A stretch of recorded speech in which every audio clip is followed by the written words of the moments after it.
Good evening. My name is Joshua Mdula, and my IB candidate number is 1022-010. Tonight, I am going to conduct an individual oral commentary, or IOC, on William Shakespeare's play Hamlet. Considered to be his magnum opus, Hamlet is the quintessential tragedy written in the highest level of sophistication by the master playwright. For this commentary, I have chosen Hamlet's second soliloquy, which is found in Act 1, Scene 5, from lines 97 to 117. This soliloquy, although structurally reminiscent of the other soliloquies found throughout the play, is unique due to the fact that, unlike the other soliloquies, its last two lines are not a rhyming couplet. This soliloquy is set just after Hamlet's initial encounter with the ghost of the deceased King Hamlet, and after the revelation regarding the circumstances of the king's unnatural death. This is a particularly pivotal moment in the play because it acts as the event that separates the relatively lax intro to the latter parts of the play, which is subject to a grander scheme of events in which rising tensions is prevalent. This is evidenced by the tone used by Shakespeare in writing the soliloquy, which is somber yet foreboding, as if the soliloquy is acting as a prelude to greater sequence of events that is more purposeful and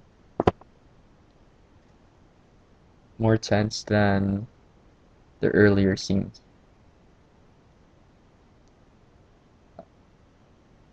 Also, this soliloquy marks an important period in the character development of Hamlet.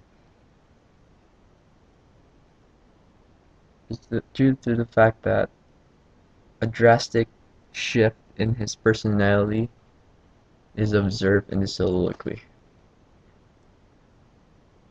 As we all know, the revelation that the ghost of King Hamlet had imparted on his son had a profound effect on Hamlet, and due to that, his outlook in life changed dramatically, and from that point on, he resolved to exact revenge on those involved in the murder of his father. This is reflected in the voice of Hamlet, which shifts throughout the soliloquy. From lines 97 to 109,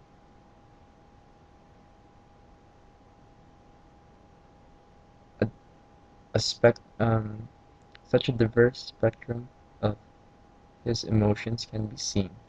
Initially, Hamlet was still in denial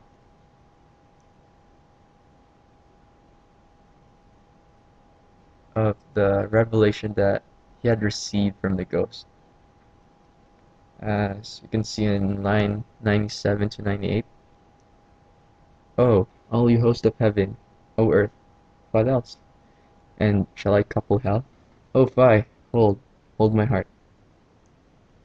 Due to due to his shock at the revelation, he even questioned the very universe itself, which is rather uncharacteristic of him due to his level-headedness and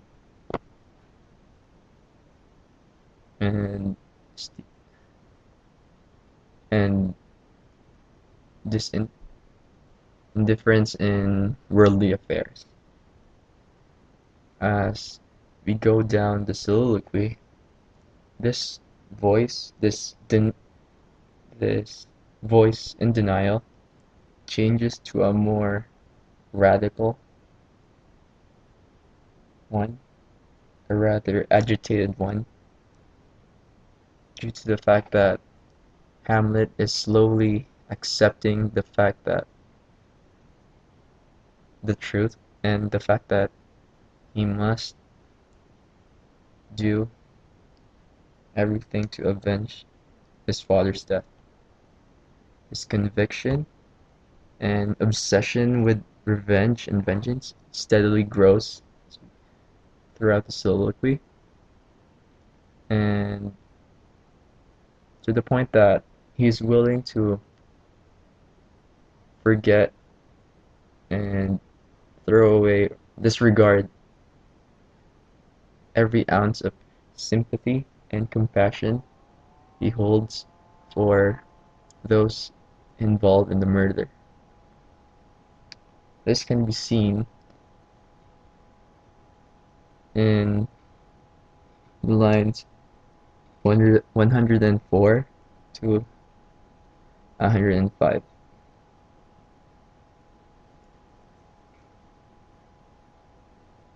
As we progress some more,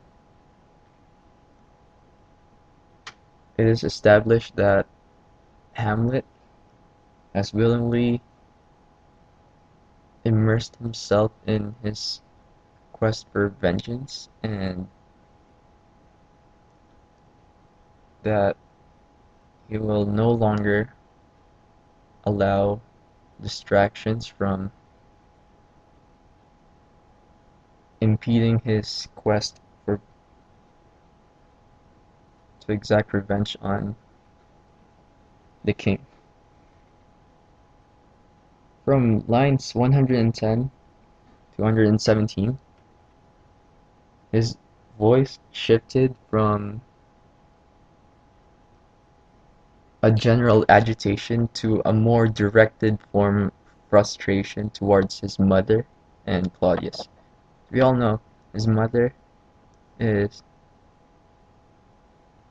has connived with his uncle, and the fact that she married immediately, or rather soon, after his father's death aggravated him, and the fact that she married the one who murdered his father further complicated things. From this point on, his relationship with his mother only degenerated more, and his contempt for her grew over time, and this would reach its climax during his confrontation with her, in which he lambasted her for her incestuous acts. The rest of the soliloquy focuses on his uncle and his hatred for him, and that He has resolved himself to do whatever it takes to exact revenge on him, and this would set the tone for the rest of the play, which portrays Hamlet's ultimate plan to prove Claudius's guilt and and avenge his father's demise, resulting in the death of Claudius, Gertrude, Laertes, and himself.